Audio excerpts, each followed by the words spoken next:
Chaque matin, des milliers de personnes se réveillent avec une question qui ne devrait jamais exister. Quelle loi vais-je devoir enfreindre aujourd'hui pour survivre? Ce n'est pas du cinéma, c'est la réalité de la rue. Quand dormir devient une violation de propriété, quand se réchauffer est un délit, quand manger pourrait vous envoyer en prison. Les objets que vous portez dans votre sac à dos cessent d'être des possessions. Ils deviennent des pièces à conviction.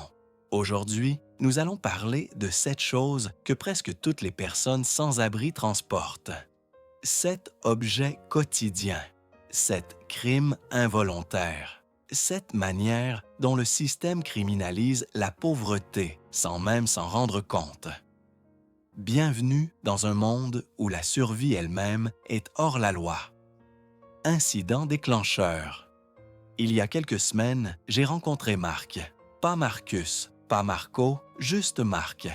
Il vit dans les rues de Paris depuis 3 ans et son sac à dos pèse exactement 18 kilos. Je le sais parce qu'il me l'a dit avec la précision de quelqu'un qui pèse chaque décision. « Tu vois ce sac, » m'a-t-il dit. « C'est ma maison, mon placard, mon coffre-fort et ma condamnation à mort, tout en même temps. Chaque objet ici pourrait me mettre en garde à vue, mais sans eux, je ne passerai pas la semaine. » Cette phrase m'a hanté pendant des jours. Parce que Marc n'est pas un criminel. Il n'a jamais blessé personne, jamais volé pour le plaisir, jamais cherché les ennuis. Mais selon la loi, son simple fait d'exister dans l'espace public avec les outils nécessaires pour ne pas mourir fait de lui un délinquant permanent. Les statistiques sont terrifiantes. En France, plus de 300 000 personnes vivent sans domicile fixe. Et chacune d'entre elles porte en moyenne au moins 3 objets considérés comme illégaux. Commençons par le premier. 1. Le caddie de supermarché. Vous l'avez vu 1000 fois, ce caddie rouillé, surchargé de couvertures, de bouteilles en plastique et de sacs poubelles soigneusement pliés. Pour vous, c'est peut-être juste du décor urbain. Pour la personne qui le pousse, c'est bien plus que ça. Les supermarchés français perdent environ 150 millions d'euros chaque année à cause des vols de caddies. Ça fait beaucoup d'argent. Mais voici le chiffre qu'on ne vous dit jamais. Environ 2,5 millions de caddies disparaissent des magasins chaque année en France.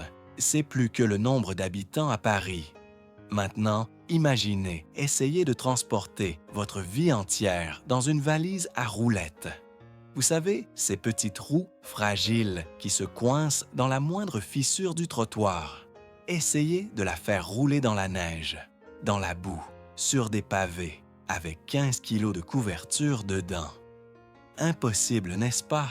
Le caddie n'est pas un vol, c'est de l'ingénierie de survie.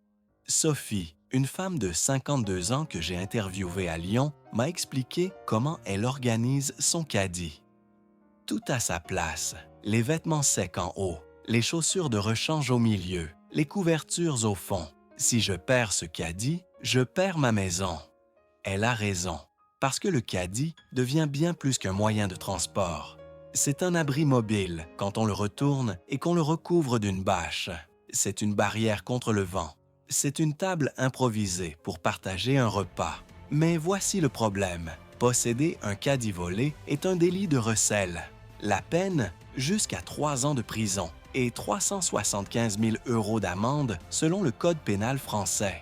Certains magasins ont même installé des systèmes anti-vol sur leurs caddies qui coûtent plus cher que les caddies eux-mêmes. C'est comme mettre un système d'alarme sur une boîte en carton. Pendant ce temps, le vrai problème, pourquoi les gens ont besoin de ces caddies, reste complètement ignoré.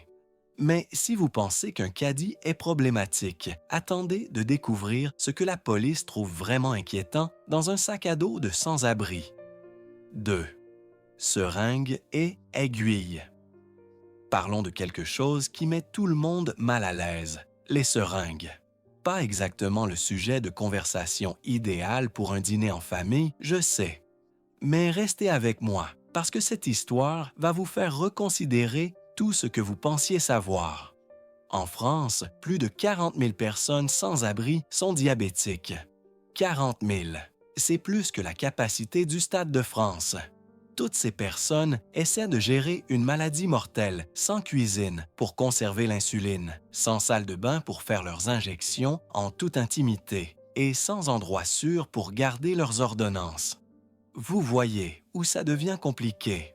Voici le piège. Dans la plupart des départements français, porter des seringues sans ordonnance valide peut vous valoir une garde à vue. Ça semble raisonnable, non? Sauf que garder une ordonnance en bon état dans la rue, c'est aussi difficile que garder une glace congelée dans le désert du Sahara. Jacques, 58 ans, diabétique de type 1, a été arrêté à Marseille pour possession de seringues. Son ordonnance, transformée en papier mâché après une semaine de pluie. L'officier de police n'a pas cru son histoire. Soudainement, gérer sa glycémie est devenu le cadet de ses soucis. Parlons aussi de l'addiction, parce que l'ignorer ne la fera pas disparaître. Environ un sans-abri sur 4 lutte contre la dépendance aux substances. Mais avant de juger plus vite qu'un chat poursuivant un pointeur laser, considérez ceci. La plupart de ces histoires commencent par des prescriptions légales pour des blessures, des problèmes de santé mentale non traités ou des traumatismes qui mettraient n'importe qui à genoux. Le rêve d'enfance de personne n'était de devenir un sans-abri toxicomane. Certaines villes ont essayé d'aider en créant des programmes d'échange de seringues. Ça semble controversé jusqu'à ce que vous regardiez les chiffres. Ces programmes réduisent les taux de VIH de 11 %. Sachant qu'un seul cas de VIH coûte environ 400 000 € sur une vie entière, même les comptables commencent à comprendre l'intérêt. Mais ces programmes sont aussi rares qu'un pingouin dans le Sahara, laissant la plupart des gens se débrouiller seuls. Et en parlant de se débrouiller seuls avec des substances qui causent des problèmes légaux. Midpoint, révélation structurelle. Vous avez remarqué un schéma. Chaque objet que nous venons d'examiner n'est pas illégal parce qu'il est dangereux. Il est illégal parce qu'il révèle quelque chose que notre société préfère ne pas voir. L'échec systémique. Un caddie crie « Nous n'avons pas assez de logements ». Des seringues médicales crient « Notre système de santé abandonne les plus vulnérables ». Mais attendez, parce que les 5 prochains objets vont encore plus loin. Ils transforment des actes de survie basiques, dormir, manger, se réchauffer, en crimes passibles de prison. 3. Bouteille d'alcool ouverte. Vous connaissez le dicton sur le courage liquide. Eh bien, dans la rue, c'est plutôt du warmth liquide. Quand les températures chutent et que chaque banc semble fait de glace pure, une bouteille de vin bon marché commence à ressembler moins à une fête et plus à un outil de survie. C'est un somnifère à 5 €, un analgésique à 5 €, une évasion à 5 €, le tout emballé dans un sac en papier brun. Les lois sur les contenants ouverts sont à peu près aussi flexibles qu'une poutre en acier. Se faire prendre avec une bouteille ouverte dans un espace public. Amende de 150 à 750 € selon la ville. Le vrai coup de pied, ces contraventions vont généralement à des personnes qui peuvent à peine se permettre un sandwich, encore moins payer une pénalité de 500 €. C'est comme donner une amende à quelqu'un pour ne pas avoir de parapluie pendant que vous le vaporisez avec un tuyau d'arrosage. La plupart des villes ont ce qu'elles appellent des lois sur l'ivresse publique. Ça sonne officiel, n'est-ce pas? Fondamentalement, cela signifie que vous ne pouvez pas être ivre dans les espaces publics. Mais voici la question à 1 million €. Quand toute votre vie se déroule dans des espaces publics, où êtes-vous censé aller exactement? Un homme vivant dans la rue à Bordeaux l'a parfaitement résumé. Ils nous disent de ne pas boire en public. Mais toute ma vie est publique. Même ma chambre est un banc de parc. Les chiffres racontent une histoire déchirante. Environ 35 % des personnes sans abri luttent contre la dépendance à l'alcool. C'est plus du double du taux que vous trouveriez dans la population générale. Mais avant d'attribuer cela à de mauvais choix, rappelez-vous que l'alcool est souvent la forme de médicament la moins chère dans la rue. Vous avez mal aux dents, mais vous ne pouvez pas vous payer un dentiste? Une gorgée de whisky atténue la douleur. Vous ne pouvez pas dormir parce que vous craignez de vous faire voler. Quelques bières pourraient vous aider à dériver. Comme un médecin de rue l'a un jour plaisanté. C'est probablement le seul médicament moins cher que la version sur ordonnance. Voici quelque chose qu'ils ne vous disent donc pas dans ces campagnes anti-alcool. L'alcool peut en fait sauver des vies en hiver. Pas de manière saine, remarquez, mais quand il fait moins 10 degrés Celsius dehors et que tout ce que vous avez, c'est une couverture fine, cette bouteille de vodka peut faire la différence entre geler et survivre jusqu'au matin. C'est un jeu dangereux de roulette russe avec l'hypothermie, mais parfois, les jeux dangereux sont tout ce que vous avez. La partie vraiment tordue. Certaines personnes se font arrêter exprès pendant les nuits les plus froides. Une accusation d'ivresse publique vient avec une cellule de prison chaude et peut-être même un repas. C'est comme la réservation d'hôtel la plus déprimante du monde. Oui, j'aimerais réserver une nuit dans votre plus belle cellule de détention, s'il vous plaît. Mais quand parler de tactiques de survie qui pourraient vous envoyer en prison, passons à quelque chose que vous trouverez dans presque tous les sacs à dos dans la rue. Des objets qui n'ont pas été exactement payés à la caisse. 4. Produits volés en magasin. La vérité sur le vol dans la rue n'a rien à voir avec des vêtements de créateurs ou de l'électronique de luxe. Il s'agit d'essayer de ne pas aller au lit affamé pour la 5e nuit d'affilée. Les supermarchés français perdent environ 5 milliards d'euros par an à cause du vol. Mais voici ce qu'on ne vous dit pas. Près de 40% de ces vols concernent simplement de la nourriture et des produits de première nécessité. Les articles les plus volés racontent une histoire assez triste. Le pain arrive en tête de liste. Pas exactement ce à quoi vous vous attendriez de la part de personnes cherchant juste des sensations fortes. Ensuite, il y a le lait pour bébé, qui coûte environ 25 € la boîte ces jours-ci. C'est vrai, même les parents sans-abri essaient de nourrir leurs enfants.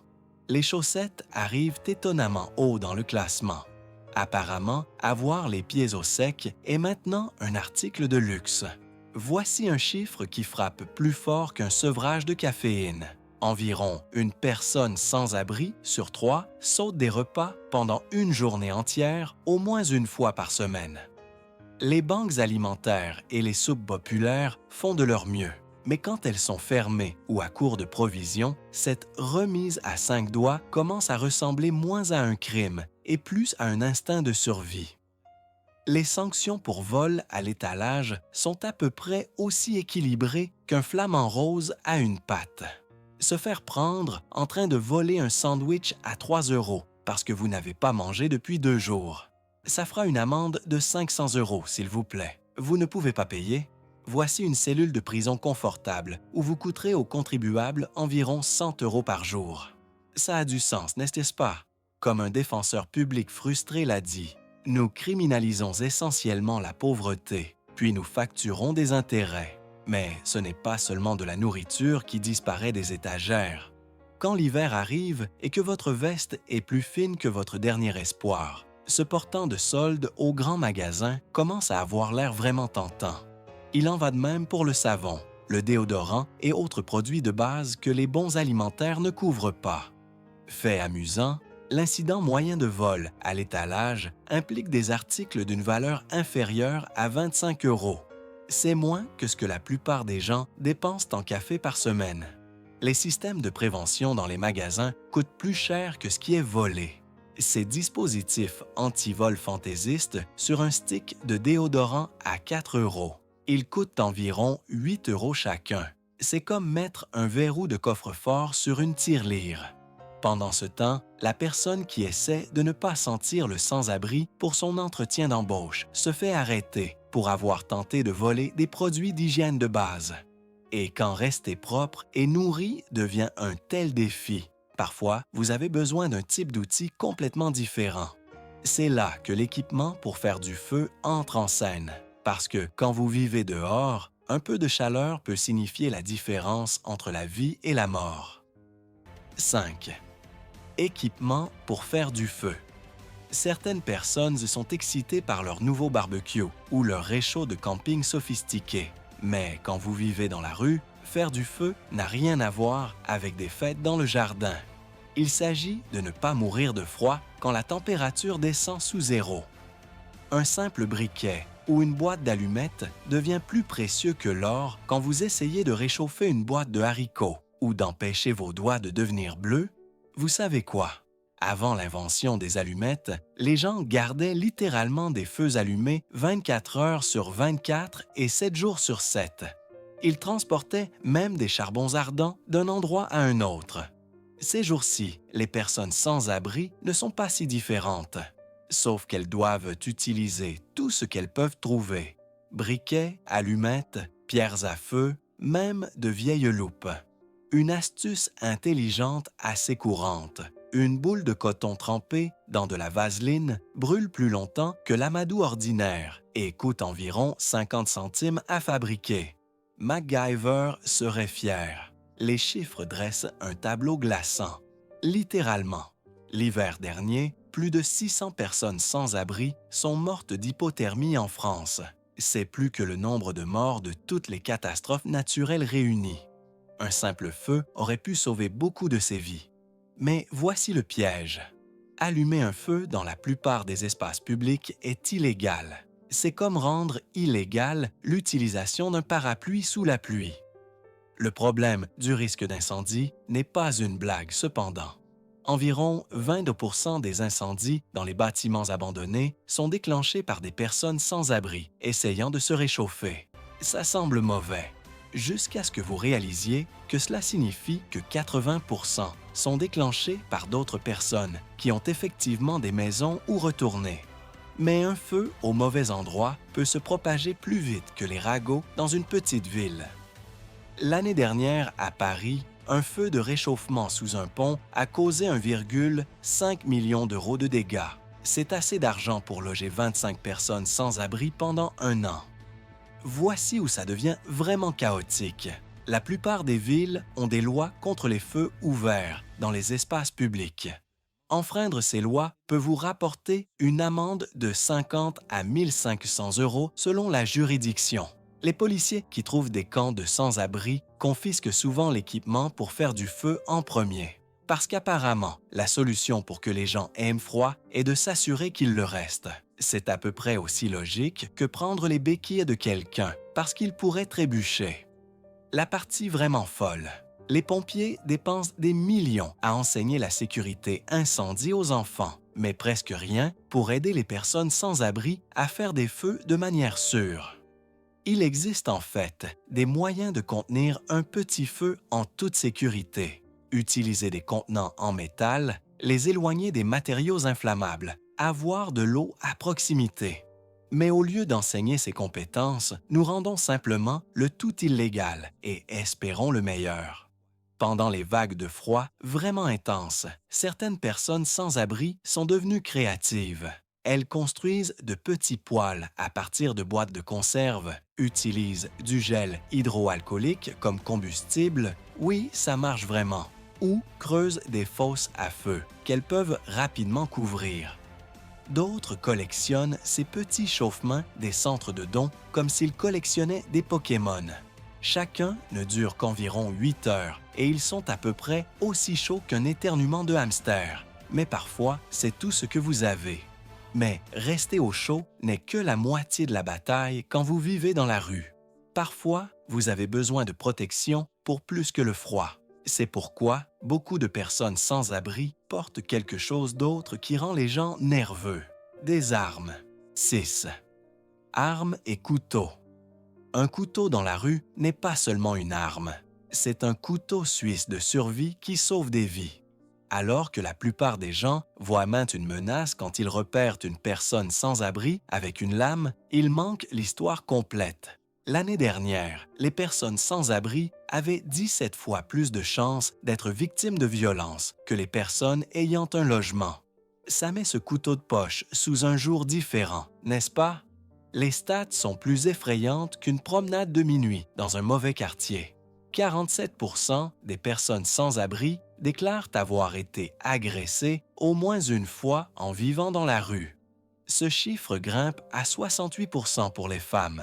Mais ces armes ne servent pas seulement à l'autodéfense, elles sont comme l'ultime multi-outil de rue. Essayez d'ouvrir une boîte de haricots à main nue ou de couper de la corde pour un abri de fortune sans lame. Vous auriez plus de chances d'apprendre à un chat à rapporter. Les armes les plus courantes ne sont pas ce que vous attendez. Les couteaux de poche arrivent en tête, suivis de petites machettes qui sont techniquement des outils de jardinage, soit dit en passant. Les battes de baseball arrivent dans le top 3, bien que bonne chance pour trouver quelqu'un jouant au baseball à 3 heures du matin sous un pont. C'est comme porter un bâton de self-défense vraiment inefficace qui vous fait parfois ressembler à quelqu'un de vraiment passionné par le sport. Voici un chiffre fou. Environ 70% des personnes sans abri qui portent des armes disent qu'elles n'ont jamais eu à les utiliser. Elles sont plus comme des couvertures de sécurité avec des bords tranchants. Juste en avoir une de visible empêche souvent les ennuis. Il s'avère que la plupart des agresseurs préfèrent des cibles plus faciles. C'est la version de rue de ce panneau protégé par système de sécurité devant votre maison. Sauf que celui-ci fonctionne réellement. Mais porter ces outils comporte des risques sérieux. Se faire prendre avec une arme peut vous envoyer en prison plus vite que vous ne pouvez dire « c'est pour ouvrir des boîtes ». La police n'achète généralement pas l'explication du multi-outil, même quand c'est vrai. Et le temps de prison pour possession d'armes, c'est à peu près aussi utile qu'une théière en chocolat. Ça ne fait que créer plus de problèmes que ça n'en résout. En France, porter un couteau avec une lame de plus de 6 cm sans raison légitime peut entraîner jusqu'à 2 ans de prison et 30 000 € d'amende. La survie dans la rue nécessite un équilibre délicat entre rester en sécurité et rester légal.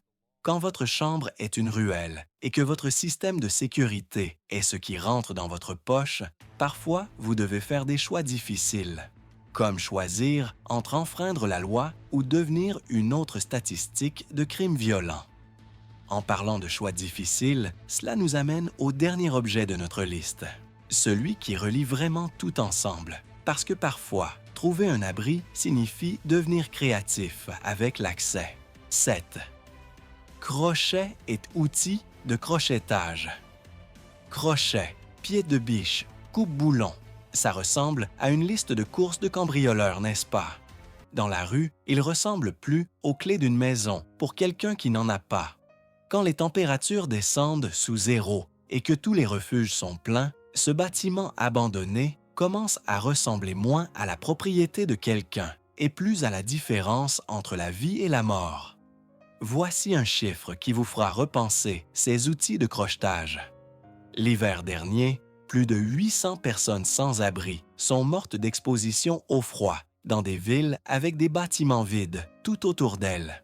C'est environ 4 fois le nombre de personnes décédées lors de cambriolages à domicile au cours de la même période. Mais essayez d'expliquer ça à un policier quand vous êtes pris avec un pied de biche à 2 heures du matin. La chose drôle à propos de ces outils, c'est à quel point ils sont simples généralement. Pas de crochets électroniques sophistiqués ou de gadgets high-tech. Nous parlons d'outils de base que vous pourriez acheter dans n'importe quelle quincaillerie. Un tournevis, un cintre, peut-être quelques pinces. C'est comme le kit de rénovation domiciliaire le plus triste du monde. Le seul projet de rénovation. Essayez de ne pas mourir de froid. Se faire prendre avec ces outils, c'est comme gagner à la pire loterie qui soit. Même si vous n'avez encore pénétré nulle part, juste les avoir peut vous envoyer en prison.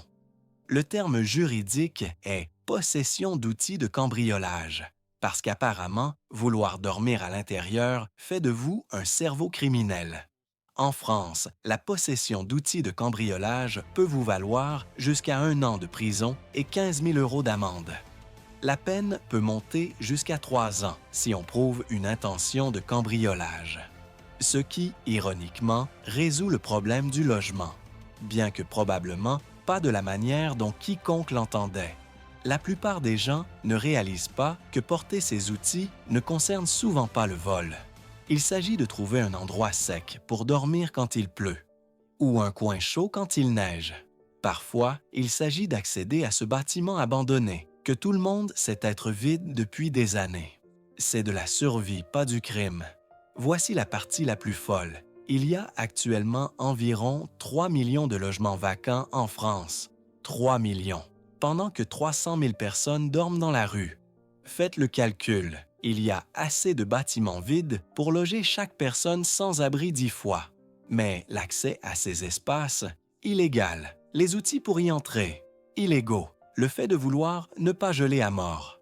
Apparemment, ça devrait l'être aussi. Alors voilà, 7 objets, 7 crimes involontaires, 7 façons dont nous criminalisons la pauvreté sans même nous en rendre compte. Un caddie volé qui est en réalité une maison mobile. Des seringues médicales qui deviennent des preuves de crime. Une bouteille qui est à la fois médecine et délit. De la nourriture volée parce que la faim ne respecte pas les heures d'ouverture des banques alimentaires. Un briquet qui pourrait vous sauver la vie ou vous envoyer en prison. Un couteau qui est plus un outil qu'une arme. Des crochets qui sont moins des outils de cambriolage que des clés de survie. Chacun de ces objets raconte la même histoire. Quand le système échoue à fournir les besoins de base, nourriture, abri, chaleur, sécurité, soins médicaux, les gens trouvent des moyens de survivre. Et puis, nous les punissons pour ça. Regardez tous ces objets ensemble, les caddies, les seringues, les bouteilles et les outils. Ils dressent un tableau de ce que signifie vraiment survivre sans maison. Mais peut-être que le vrai crime n'est pas de porter ces choses du tout. Peut-être que le vrai crime est un système qui rend la survie elle-même illégale. Un système avec 3 millions de logements vides et 300 000 personnes dans la rue. Un système où avoir froid est légal, mais se réchauffer ne l'est pas. Où avoir faim est acceptable, mais manger ne l'est pas.